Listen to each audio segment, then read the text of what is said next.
Hi, thank you for joining me. I'm Dr. Hensley, and today we're going to be talking about the central dogma of biology.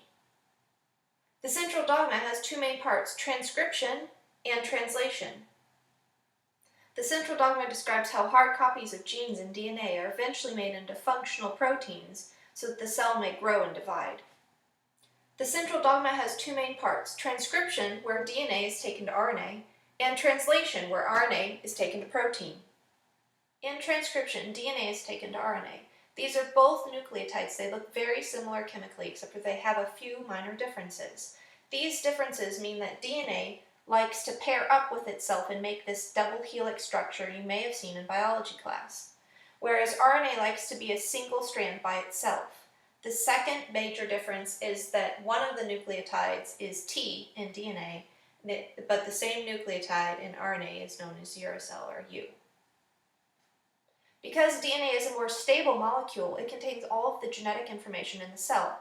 Think of DNA as the internet, whereas RNA is the research paper you would write from your sources on the internet.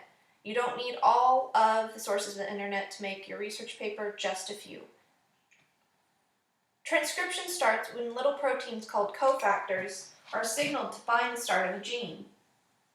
They act as signal flares to bring in a much larger protein complex called RNA polymerase. It is RNA polymerase's job to actually copy the DNA gene. It does so by moving along the gene itself. As it moves, it produces a single strand of messenger RNA, which matches the strand of DNA.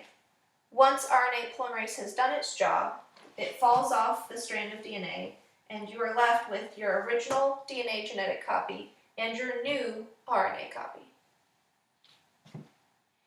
In translation, you're taking the nucleotides of RNA and making it into a new form of information called amino acids in protein. This is a lot like if we were taking our English essay and making it into a Spanish essay. Translation begins when the messenger RNA attaches to the ribosome in the cell. The ribosome recognizes a series of 3 nucleotides called a codon.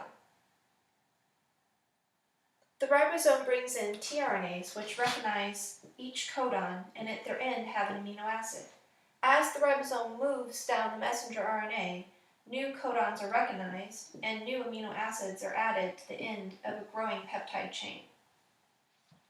As the ribosome moves along the messenger RNA, the protein chain grows, the tRNAs continue to fall off, and eventually, once you've reached the end of the messenger RNA, you have your complete protein. So to review, DNA is transcribed into RNA, RNA is translated into protein, and this shows us how all of our genes are made into protein so our cells may function. I know we went through the central dogma really fast, so if you have any questions, please check out the links below or leave me a comment and I'll get back to you in a timely manner.